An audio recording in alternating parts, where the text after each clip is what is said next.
West. We are one means that we are responsible for everything that everybody does. And we don't take for granted what our ancestors did for us, but at the same time we are working on the same path than our ancestors. So we're a country of heritage, strong culture and values. This is my country. That's beautiful. Thank you very much, Carol. I wonder, Fred, if you could tell us what Rwanda is for you.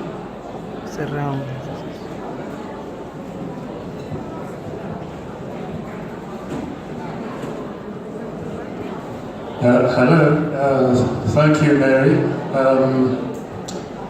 For me, I think that since Carol has spoken about the cultural aspects of Rwanda, for me, I studied politics, and what fascinates me about Rwanda is politics.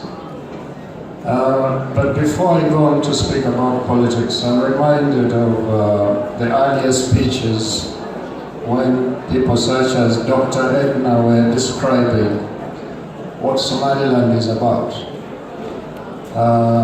The involvement of women in public life. I'm sure there are people here who know that 64% of Rwanda's parliament is made up of women. So there are more women in Rwanda's parliament than men. 30% of public positions are reserved for women, but in many cases we go beyond the 30% mandatory positions that are reserved for women in public life. I heard people talk about Somaliland in terms of the determination of Somalilanders to succeed. I travel quite a lot around Africa, and there are few countries where I have been where you actually feel the determination. People don't just talk about it, but you observe it and you actually feel it. Rwandans are also fiercely independent-minded. They like making their own decisions. And in many cases, the arguments that they have with, say, the international community have to do with who should make decisions in Rwanda about what. Now, Rwanda also is a country where this whole issue of dignity is very important, and Carol mentioned that. And I think that one of the driving forces behind the very rapid reconstruction of the country, which in 1994, after the genocide, very few people expected to rise up again, has to do with this feeling that to lead a dignified life, certain things must happen.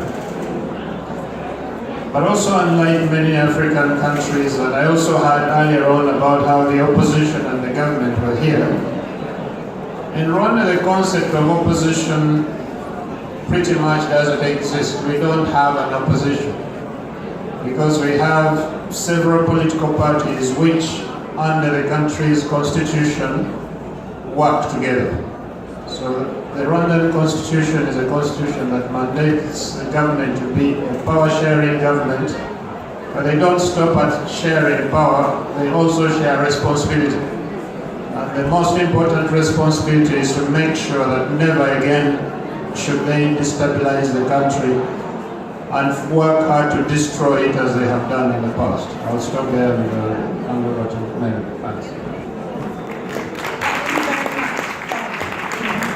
And Eric, how about you? Thank you very much. I'm very delighted to be here and to share this experience. It's kind of humbling to be agriculture ambassador where your country is spoken about. But in a nutshell, when we say Rwanda, we mean large. Rwanda, large.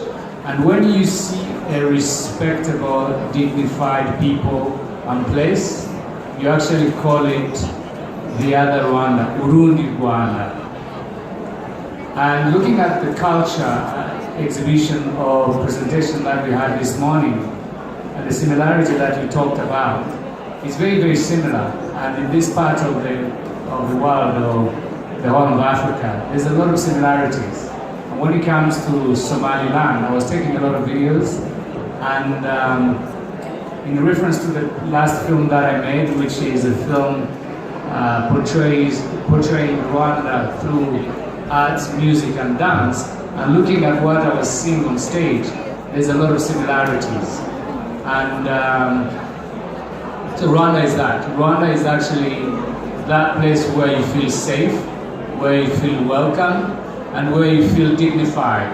The good example is tonight, or last night, when it's very hot, I had my fan on, and I had only my mosquito net on.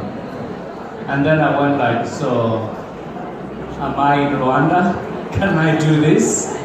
And it's very, very important, the fact that you can arrive at a place and actually be given the confidence that you can sleep at ease. And that's what Rwanda has achieved over the last 24 years after the genocide against the Tutsi, whereby whoever comes into Rwanda, he gets that confidence of being safe, of being welcomed, and being dignified, because dignity is key. And no one will give you that dignity, no one will give you that respect except yourself. And that has been actually the feeling I got when I got in here, because I did not know really what to expect. Welcome to Somaliland. I'm telling my family that I'm going to Somaliland. And if this continues, I'm telling you, you will not have to convince anybody. It will be like maybe in 10 or 15 years, people will go, let's go to Somaliland, let's go to Hargeisa. And how can you do it? I mean, looking how beautiful you are, looking how respectful you are, it will be a calling card. You will not have to do anything to convince anybody. People will come and see you, people will come and eat your food, sleep in your homes, and literally consume who you are. And that's how Rwanda has done it. And that dignity in itself is very strong. Many of us came from the diaspora as well, and believed in rebuilding the country, believed in belonging, believing in giving out every single thing that we can to give out to the community. To give out. You know, there's a sense of just not being rich, not amassing, but actually enriching others. And I think that's what JAMA has done. That's what this festival is all about. And that's the element that can bring people together, and that pretty much defines what Rwanda is actually doing today for itself, but also for the rest of the continent, and reaching out to say, like, we are all one, regardless of all our identities and all our differences, but there's that sense of belonging and of sharing and actually accepting the others. And can't be a better theme this year than the one of wisdom, because once you're in a position of accepting the other person and respecting him, that's wise enough, and that's priceless, and no money can buy that.